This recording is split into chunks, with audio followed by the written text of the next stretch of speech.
حسيني مرحبا مرحبا. حمدا شاكرين حمدا عامين حمدا يفي نعمه ويكافئ مزيده.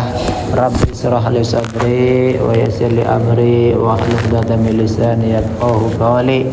Ilahi anta maqsudi wa ridhaka matlubi a'tini mahabbataka wa ma'rifatak. Puja-puji syukur alhamdulillah bahwa pada enjing puniki kula kali panjenengan sami kabeh dipun paring Allah Subhanahu wa taala kewarasan, kesehatan, keberkahan, kekuatan iman lan Islam sehingga saged hadir, saged dugi datang undanganipun Allah Subhanahu wa taala yaiku sareng-sareng lampahi salat subuh berjamaah. Mudah-mudahan niat lan ibadah kula kali panjenengan sami kabeh baik ibadah salat subuh berjamaah, ibadah zikirane, iktikafe, taklime, tahlile lan ibadah-ibadah sadese muga-muga adipun tanpil lan dipun ridhoni datang Allah Subhanahu wa taala. Amin amin ya rabbal alamin.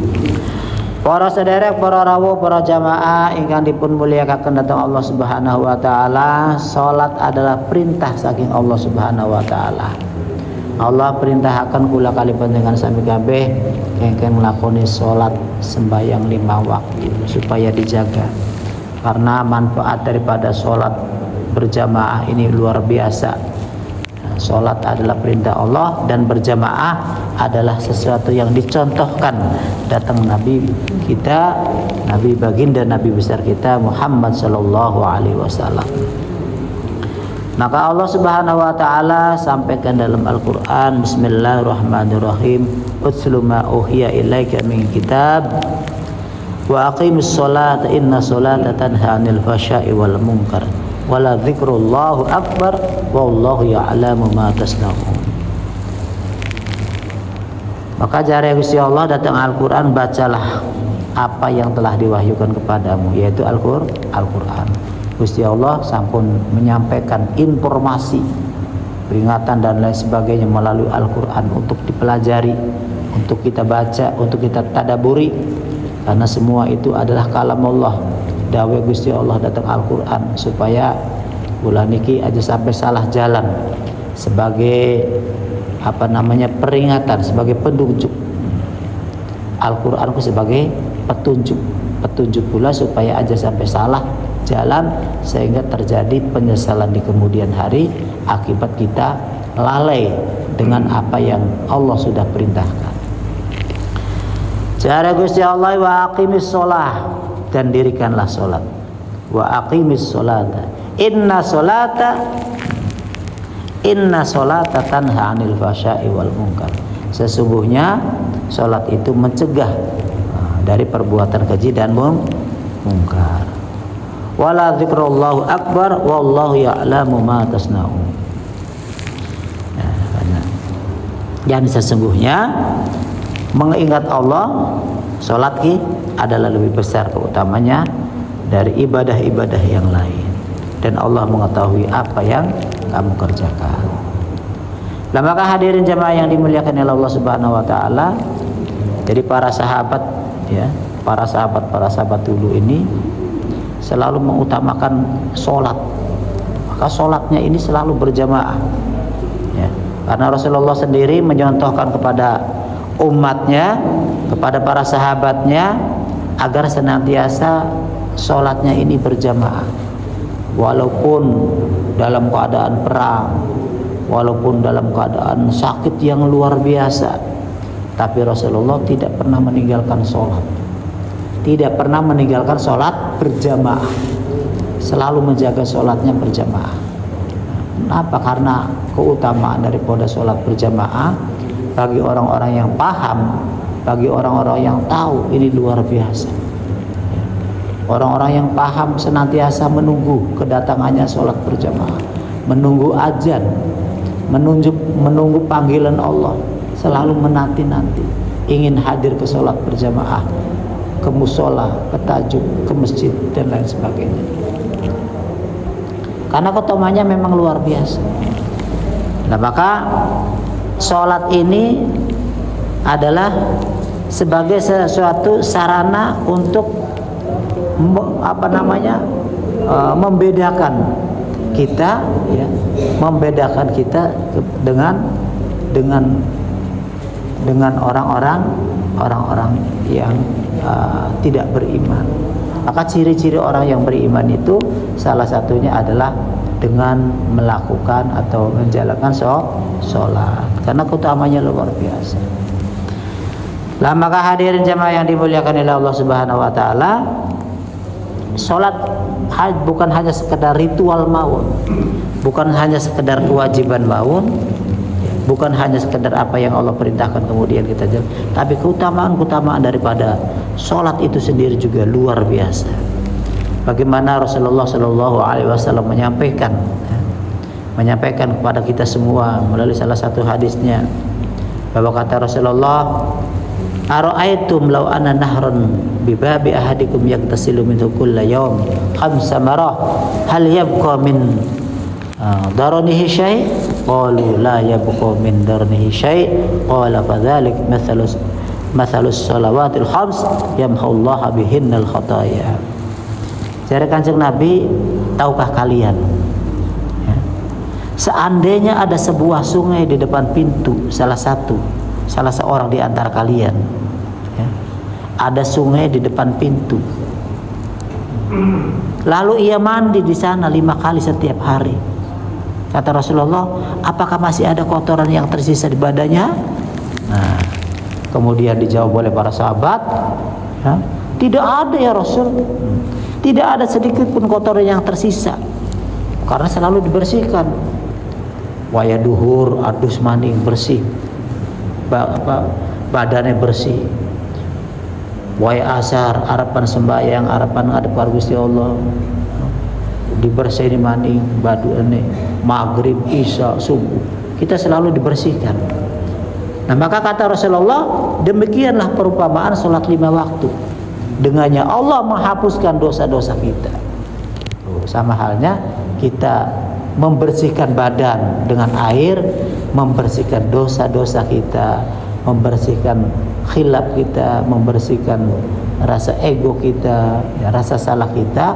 Maka salah satunya adalah dengan sholat, karena sholat ini adalah menghapus dosa-dosa kita, dibersihkan terus, ya, mulai sing asar sampai maghrib. Mungkin dalam perjalanan maghrib, asar sampai maghrib banyak kita melakukan dosa, melakukan salah, melakukan maksiat, ya, melakukan hal-hal yang dilarang oleh Allah. Maka di maghrib ini kita bersihkan lagi, ya, dibersihkan lagi dosa kita dengan senantiasa selalu mohon ampun datang Allah Subhanahu wa taala. Kemudian isya, maghrib sampai isya, isya sampai subuh, subuh sampai duhur, dan seterusnya. Jadi selalu dibersihkan, selalu dijaga. Kalau badan kita mungkin dibersihkan dengan air, ya, dengan air wudu, dengan mandi. Nah, tetapi dosa-dosa kita, kotoran-kotoran jiwa kita bisa dibersihkan melalui sholat. Lah maka hadirin jemaah yang dimuliakan oleh Allah Subhanahu wa taala, para orang-orang tua kita dulu, ya, senantiasa mengingatkan kepada kita itu berpisah dan bertemu itu, ya, mencontohkan untuk kita semua, untuk kita teladani, ya. Dimana ini juga para sahabat-sahabat dulu juga sama, ketika bertemu dan berpisah dengan sahabat-sahabat yang lain, senantiasa yang dibacakan itu adalah surat Al-Asr. Surat Al-Asr. Apa ini? Bismillahirrahmanirrahim. Wal 'asri innal insana lafi khusrin illa alladzina amanu wa 'amilus solihati wa tawassaw bil haqqi wa tawassaw bis sabr. Orang-orang kita dahulu termasuk para sahabat, ya, para tabi'in, senantiasa bertemu dan berpisah dengan mengingatkan surat Al-Asr. Demi waktu, mengingatkan waktu. Wal asr itu mengingatkan waktu, demi waktu, demi masa. Bahwa yang namanya waktu itu tidak ada yang tahu. Waktu itu terus bergerak. Tidak ada waktu kita akan panjang selamanya, umur dawa seterusnya, umur panjang, mati kapan, tidak ada yang tahu. Tetapi dengan diingatkan hati-hati dengan waktu, Jangan sampai kita menunda-nunda waktu. Jangan sampai kita menunda-nunda kesempatan. Jangan sampai kita menunda-nunda sesuatu yang Allah berikan, yaitu modal waktu, modal umur. Jangan sampai kita sia-siakan sehingga akhirnya ada penyesalan di kemudian hari akibat kita terlalu banyak menunda-nunda waktu. Karena sudah menjadi kodrat manusia. Manusiaku kadang kiyeng, kadang beli, kadang semangat, kadang kendor, kadang imane naik, kadang imane turun, ya. Kadang lagi gotol-gotol, kadang malas luar biasa, macam-macam. Kadang sehat, lagi sehat, kadang lara, lagi lara. Makanya dengan waktu ini Allah Subhanahu wa taala mengingatkan kepada kita, ya, hati-hati dengan waktu, hati-hati dengan umur. Aja sampai kulaki, maukah terlalu banyak menunda-nunda waktu? Arab eling engkau bakawis tua, Arab tobat engkau bakawis tua, bakawis enak, bakawis ora repot, bakawis macam-macam, berbagai macam alasan yang membuat kita tidak mau melakukan ibadah kepada Allah Subhanahu wa taala. Maka ini kesempatan yang baik saat kita masih diberikan umur panjang, saat kita masih diberikan napas. Karena napas yang Allah berikan ini tidaklah selamanya. Semua ada masa kurun waktunya, ada ajalnya. Termasuk tubuh yang kita miliki ini, tangan, kaki, mata, hidung, telinga, mulut, semuanya akan tidak berarti apa-apa manakala napas sudah tidak layak masuk lagi, alias keluar untuk selama-lamanya, alias inna lillahi wa inna ilaihi rajiun. Jangan sampai kita menyesal, ya. Sebab kalau napas sudah lepas dari tubuh kita, napas sudah tidak diizinkan untuk masuk lagi, semua yang kita miliki akan berpindah tangan pada yang lain, ya. Semua akan berpindah pada yang lain. Umah bisa jadi diwaris-waris, sawah semuanya diumbul-umbulakan diwaris-waris, ya.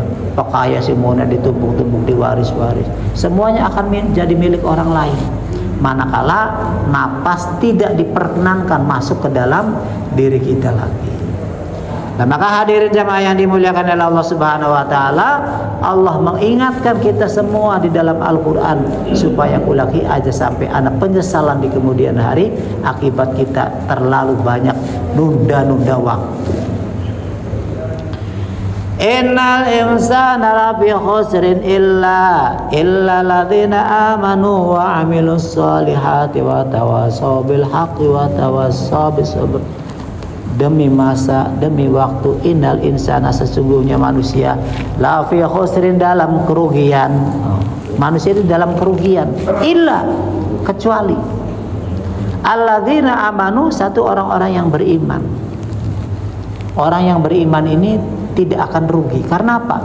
Karena waktunya selalu dimanfaatkan untuk ibadah, waktunya selalu dimanfaatkan untuk berkarya, waktunya dimanfaatkan untuk berbagi kebahagiaan dengan yang lain.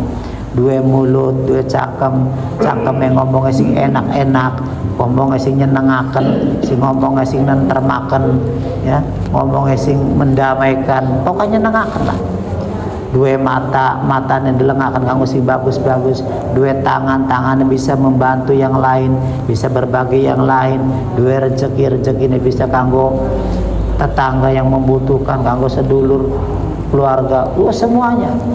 Jadi orang-orang yang beriman ini selalu memanfaatkan kesempatan yang Allah berikan, termasuk waktu, ya, dikasih modal waktu oleh Allah, betul-betul dimanfaatkan. Supaya apa? Supaya aja maukah keduhung tina muning guring. Maka dimanfaatkan kanggo ibadah, kanggo salat berjamaah, kanggo baca Quran. Dua rezeki kanggo berbagi, kanggo dikiran. Pokoknya kanggo amal soleh. Kanggo nyenengaken orang-orang yang akan kita temui. Bahkan orang-orang dulu itu dibikin program, dibikin target, ditulis. Hari ini saya akan ketemu dengan ini. Kira-kira orang yang akan temui bisa senang dengan kehadiran kita. Hari ini saya nemui si A, si B, si C. Kira-kira orang yang akan kita temui, kira-kira orangnya senang dan merasa nyaman dengan kehadiran kita. Begitulah orang-orang dahulu. Nah, maka hadirin jamaah yang dimuliakan oleh Allah Subhanahu wa taala, jadi orang-orang yang beriman ini tidak pernah akan merugi karena semuanya sudah di dalam hati, pikiran, perasaan, tindakan, ucapan, semuanya sudah terprogram bagaimana supaya hari ini harus lebih baik daripada hari kemarin. Kira-kira kehadiran kita di dunia ini memberikan manfaat bagi banyak orang. Khairun nas anfa'uhum linnas. Sebaik-baik manusia adalah yang senantiasa memberikan manfaat bagi orang lain. Itulah pemikiran ya orang-orang yang beriman, baik tindakan, pikiran, perkataan, semuanya diarahkan ke hal-hal yang positif. Lah maka hadirin jemaah yang dimuliakan oleh Allah Subhanahu wa taala, kemudian yang kedua, kata Allah Subhanahu wa taala, orang yang tidak akan pernah merugi wa amilus sholihat, yaitu orang-orang yang mengerjakan amal soleh di mana tempat, ya, ketemu dengan siapapun, ya, kemanapun, ya, dimanapun, dia akan selalu berpikir bagaimana supaya kehadiran saya ini menyenangkan banyak orang, bermanfaat bagi yang lain, selalu menenteramkan, mendamaikan, menyenangkan bagi yang lain. Minimal untuk diri sendiri, minimal untuk diri dan keluarga, syukur dengan yang lain. Orang-orang yang beriman, orang-orang yang melakukan amal soleh senantiasa selalu memberikan manfaat. Waktu kosong digunakan waktu kosongnya untuk dikira, ya, begitu dipanggil oleh Allah, as-salah, as-salah, as-salatu khairum minan naum, wah langsung hayya 'alas shalah, ayo salat. Nah, begitu panggilan Allah langsung, karena ini harus dilatih. Nah, sholat pun untuk berjamaah ini harus dilatih. Kalau tidak dilatih susah, karena hidup itu adalah proses latihan. Jadi sholat berjamaah sendiri supaya kita merasa nyaman, enak, tentrem, ya, merasa ada, kita butuh, ya, karena sesungguhnya berjamaah ini adalah kebutuhan kita, ya. Silahkan Allah hamparkan semua, ya, semua kesempatan yang Allah berikan, apakah dia waktunya, umurnya, kesempatannya ditunda-tunda ataukah langsung begitu diadani langsung teka. Semua ini terserah kita semua. Karena bagaimanapun juga yang namanya dunia itu pasti ada piwalesi. Anak balasannya masing-masing, ada konsekuensinya. Ya, yang taat, yang tidak taat, semuanya ada konsekuensinya. Nah, kemudian hadirin jemaah yang dimuliakan oleh Allah Subhanahu wa taala, selanjutnya yang ketiga, watawasau bil haq, saling nasihat menasihati untuk kebenaran. Kita punya anak, ayo nang, diajak sholat berjamaah, diajak ingat, ayo sembayang, anak putune, lakine, rabine, sedulure, diingatkan. Tugas kita itu hanyalah mengingatkan saja. Selebihnya yang memberikan hidayah adalah Allah Subhanahu wa ta'ala. Kita tidak punya kuasa apa-apa. Tugas kita termasuk tugas Rasulullah sendiri adalah menyampaikan. Tidak bisa intervensi memberikan hidayah, karena hidayah adalah hak prerogatif Allah Subhanahu wa ta'ala. Pamannya Rasulullah, Abu Thalib, oleh Rasulullah diajak untuk masuk Islam, diajak untuk mengucapkan kalimat syahadat. Begitu cintanya Rasulullah kepada pamannya pun cintanya luar biasa kepada keponakannya, sehingga kedekatan emosionalnya ini luar biasa, ya. Tetapi apa? Tetapi Allah tidak bisa memberikan hidayah. Dikongkon mancing Islam, dikongkon maca syahadat, pamannya Abu Thalib tidak sempat mengucapkan kalimat syahadat, ya. Akhirnya apa? Allah turunkan ayat innaka latahdi man ahbabta. Sesungguhnya engkau tidak bisa memberikan hidayah kepada orang yang engkau cintai sekalipun. Artinya ini hidayah adalah milik Allah Subhanahu wa ta'ala. Kemudian juga Nabi Nuh tidak bisa memberikan hidayah kepada anak dan istrinya, ya. Kemudian juga Nabi Ibrahim alaihissalam tidak bisa memberikan hidayah kepada bapaknya. Artinya tugas kita ini hanyalah menyampaikan kebenaran, menyampaikan mengingatkan saudara-saudara kita, mengingatkan keluarga kita agar senantiasa taat pada Allah Subhanahu wa ta'ala. Dan yang terakhir yaitu watawassaw bis sabr, saling nasihat menasehati dalam kesabaran. Niku mawon mudah-mudahan wonten manfaate. Wabil khusus kangge kula piyambak lan umumna kangge para jamaah kangge bareng-bareng belajar, bareng-bareng ningkataken kualitas iman lan takwa dhateng Allah Subhanahu wa taala. Kula tutup kelawan kafaratul majelis. Subhanallah wa bihamdihi subhanakallahumma wa bihamdik asyhadu an la ilaha illa anta astaghfiruka wa atubu ilaik. Nyuwun agung pangapunten. Akhirul kalam wabillahi taufiq wal hidayah. Wassalamualaikum warahmatullahi wabarakatuh.